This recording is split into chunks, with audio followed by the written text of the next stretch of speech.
araw, pare, si father ko, ganun sa akin. O ano ba, kumusta ka ba dyan? Yung titignan niya o playtime mo ba? Tama, kung hindi, tingnan natin kung ano. Doon sila nakapokus. Ngayon, ang nangyayari, maganda nilalaro ng bata Tapos lilipat. Kumbaga parang, ito nga yung taga-UE, Mythical 5 Pare, diba? Candidate sa MVP. Candidate sa MVP, di ba? Meron pa yung taga San Beda ka, anak ni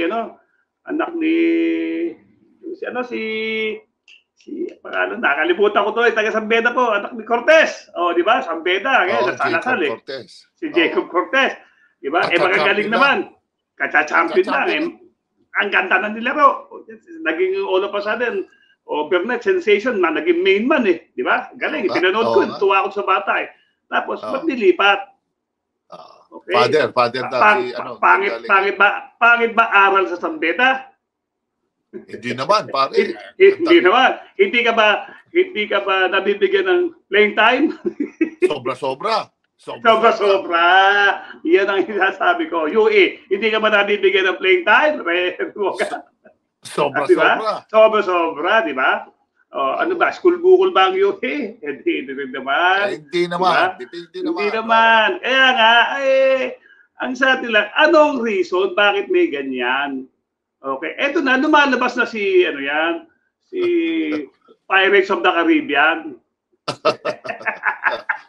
Si Jack Sparrow, lumalabas na dyan.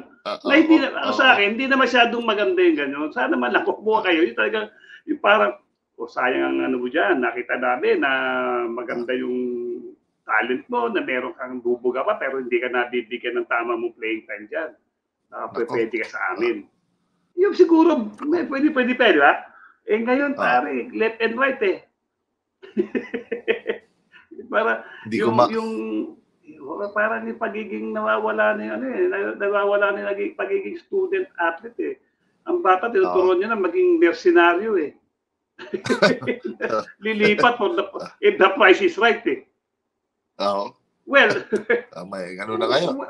Di ba? Parang gano'n hindi ko masasabing gano'n. Parang kasi, ano pang ibang reason bakit pero nando ka, maganda yung eskwela mo, meron ka mang playing time, di ba? Ngayon, kaya siguro gumawa ng kaparaanan tong UAP. Okay, dati lang sa kabilang liga na magkaroon ng residence period. Actually, ginawa nilang kumbaga sa isang tinapay, hinati mo lang, pero pag nagdikit mo, isang tinapay pa rin yun. Ano ibig ko sabihin? Nung araw kasi, 2-year residence period. 2 years. Pare, ano yun? Tama, correct. 2 taon Ngayon, hinati sa 2, pero para pa rin. 1 year residence, 1 year eligibility. 2 years pa rin yun. Yung pa rin yung pandesal. Di ba? Pag sinara mo pa rin yun, pandesal, yung pa rin yun. Di ba? Hinati mo lang sa gitna. Yung pa rin yun. Pero nakikita ko kasi maganda yung gusto nilang mangyari. Siyempre, umaangal na yung iba. Meron naman din mga eskwela na umaangal naman na against sa gagawin nila. Kasi siyempre, alam mo, ang bawat law nagagawa ng paraan paano madali. Alam mo, pero kaya lang nakikita ko, babangga sila itong si UAP board. Okay? Babangga sila sa batas ni Senator Pia Cayetano na pinagbabawal na yung 2 taon. Kaya gumawa sila ng 1 year. Hindi ko alam anong mangyayari. Hindi na pinagsama Tinago na lang Gumaga, alam mo yan, gumawa ng kaparaanan di ba? Para lang, di tumama. 1 lang. Hindi ko alam. Hindi ko alam paano interpretation dyan sa law, no? Pero nakikita ko, kasi yung isa, dun sa law, sa provision dun sa law ni Senator Pia, wala kasing nakalagay doon sa member to member school.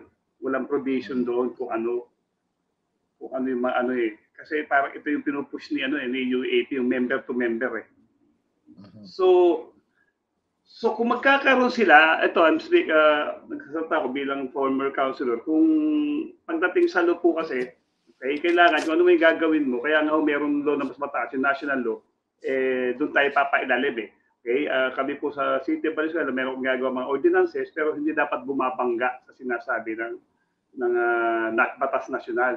So kung itong law nila itong gagawin nila na policy o regulation babangga, baka umabot pa sa umabot pa sa husgado kung anong interpretation dyan sa law na yan, no?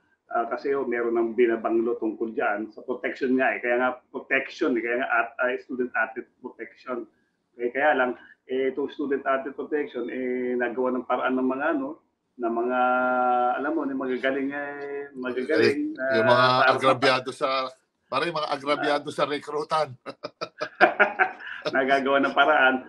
So, yun pare, hindi ko alam. Yung gusto na mangyari na 1-year residence, 1-year eligibility, okay, hindi ko alam kung paano paano na may ilulusot papunta rito sa loan ni Senator Pia.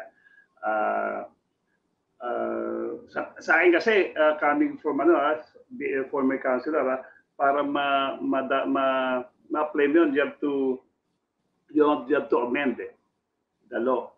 Amend by addition. Mag-addition ka ng another provision nun. If member to member, yan. Kasi sa high school, nakita ko yung high school, member to member, 1-year residence. Okay? Non-member to transfer. 2 years. Wala. Pero itong wala nakalagay dito sa Pia Cayetano, okay? Kung member to member na high school to okay, wala na 'yon. Fresh high school Pero itong lilipat na ganito, okay? Kailangan nilang pag-usapan kasi 1 year pa rin ang nakalagay doon. Hindi kaya nga tinanggal yung 2 years. Pero nagawan nga nila ng hinati nila. Hinati na yung Melusot. Na 1A1. Hindi ko alam paano nila i-reconcile yung law ni Pia. Pero